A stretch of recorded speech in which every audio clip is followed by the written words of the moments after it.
Welcome to NextAudiobookShorts. We believe that the greatest architectural wonders aren't built in a day, and neither is a great life.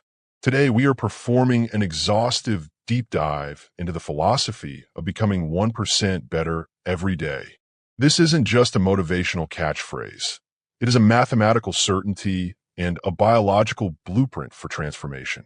If you have ever felt stuck or frustrated by a lack of progress, this summary will explain why your failures are actually just stored energy waiting for a breakthrough. Part 1. The invisible power of atomic gains. Most people overestimate the importance of one defining moment and underestimate the value of making small improvements on a daily basis. We are conditioned to think that massive success requires massive action. Whether it is losing weight, building a business, or writing a book, we put pressure on ourselves to make some earth-shattering improvement that everyone will talk about. In reality, improving by 1% is not particularly notable. Sometimes it isn't even noticeable, but it can be far more meaningful in the long run. The mathematical reality of compounding. The difference a tiny improvement can make over time is astounding. Here is how the math breaks down. If you can get 1% better each day for 1 year, you'll end up 37 times better by the time you're done. Conversely, if you get 1% worse each day for 1 year, you'll decline nearly down to zero. What starts as a small win or a minor setback accumulates into something much more. The plateau of latent potential. Imagine you have an ice cube sitting on a table in a cold room. It is 25 degrees. You slowly heat the room. 26 degrees, 27, 28, nothing happens. 29, 30, 31, still, the ice cube sits there. Then you hit 32 degrees. Suddenly, the ice begins to melt. A 1-degree shift, seemingly no different from the temperature increases before it, unlocked a huge change. This is the plateau of latent potential. In the early and middle stages of any endeavor, there is often a valley of disappointment. You expect to make linear progress, but results often lag behind your efforts. You aren't failing. You are simply heating up your potential. Part 2. Why systems trump goals.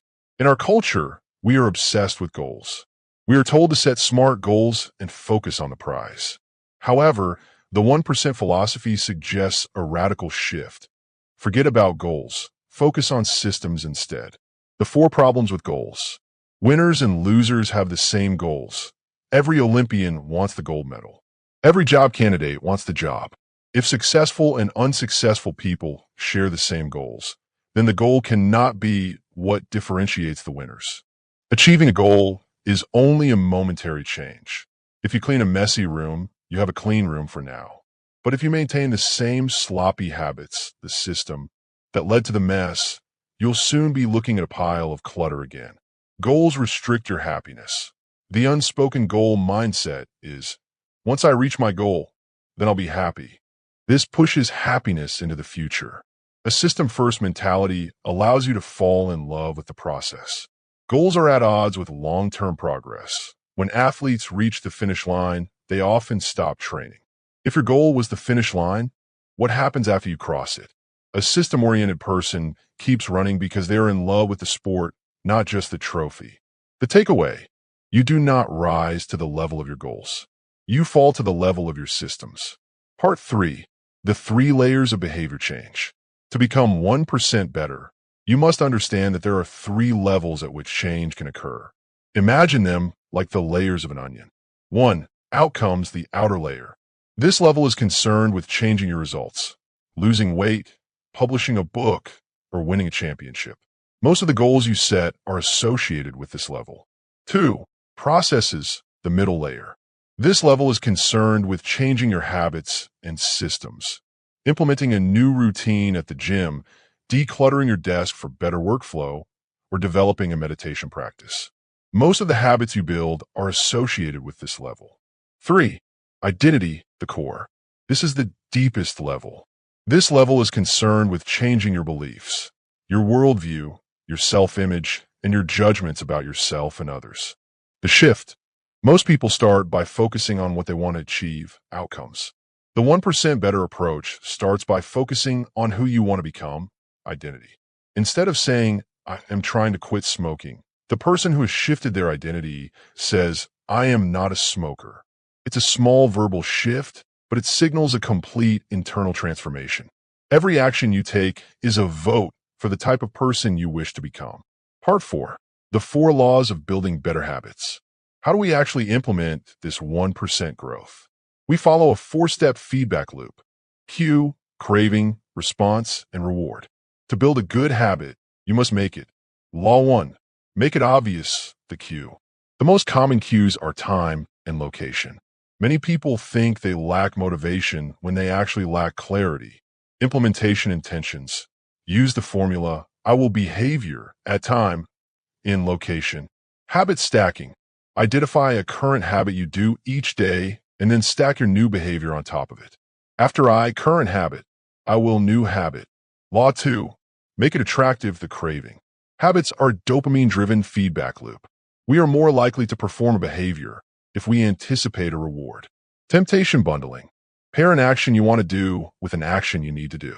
For example, only watch your favorite Netflix show while you are on the stationary bike. Law 3.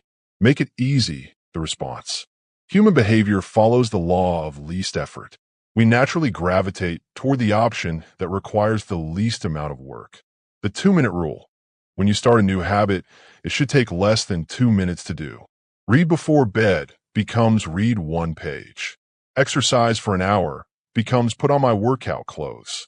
Environment design. Prime your environment for future use. If you want to paint, set out your brushes and canvas the night before. Law 4. Make it satisfying, the reward. The first 3 laws increase the odds that a behavior will be performed this time. The 4th law increases the odds that a behavior will be repeated next time. Immediate gratification. Our brains evolved to prioritize immediate rewards over delayed ones. Use a habit tracker to cross off your daily win. The visual progress provides an immediate hit of satisfaction that keeps you coming back. Part 5. The Goldilocks rule. How we stay motivated for the long haul. The 1% rule works best when you stay within the Goldilocks zone.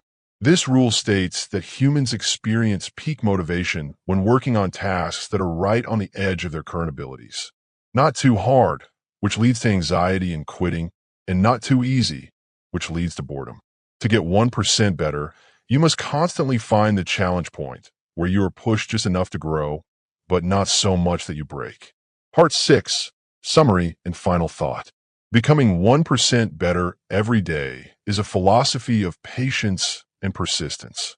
It is the realization that you don't need to change your entire life in a weekend. You just need to win the next minute. When you choose the salad over the fries, you are 1% better. When you write 1 sentence instead of scrolling on social media, you are 1% better. When you go to bed 15 minutes earlier to ensure a productive morning, you are 1% better. These choices are small, but they're the atoms that build the molecule of a remarkable life. Thank you for joining us at NextAudiobookShorts. Remember, your habits are the compound interest of self-improvement. Keep building, keep stacking, and we will see you in the next summary.